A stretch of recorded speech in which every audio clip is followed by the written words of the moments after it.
हर साल की तरह देश की निगाहें वित्त मंत्रालय पर टिकी हैं। ये केवल आंकड़ों का खेल नहीं है, बल्कि करोड़ों जिंदगियों का भविष्य है।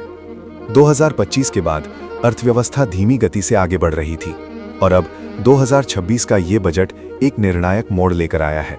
संसद के गलियारों में सन्नाटा पसरा हुआ है।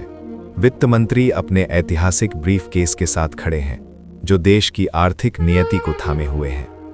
ये बजट पुरानी नीतियों की धूल झाड़कर एक नए अध्याय की शुरुआत करने वाला है, जिसमें शायद कुछ कड़े फैसले भी शामिल हों। बजट 2026 का सबसे बड़ा दांव बुनियादी ढांचे पर लगा है। सरकार ने शक्तिपथ योजना के तहत हजारों करोड़ रुपए आवंटित किए हैं। ये निवेश देश की रफ्तार बदल सकता है, लेकिन इसके लिए भारी भरकम कर्ज भी उठाना पड़ेगा।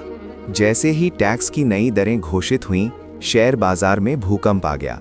कहीं खुशी का माहौल था तो कहीं व्यापारियों के चेहरे पर चिंता की लकीरें थीं। ये बजट अमीरों पर अधिक बोझ डालने और समाज के अंतिम व्यक्ति को राहत देने की एक साहसिक कोशिश थी। ये बजट केवल वादों का पुलिंदा नहीं है, ये एक जोखिम भरा आर्थिक कदम है। सबसे बड़ी चुनौती ये है कि क्या ये नीतियां जमीनी स्तर पर उतनी ही सफल हो पाएंगी जितना कागज पर दिख रही हैं।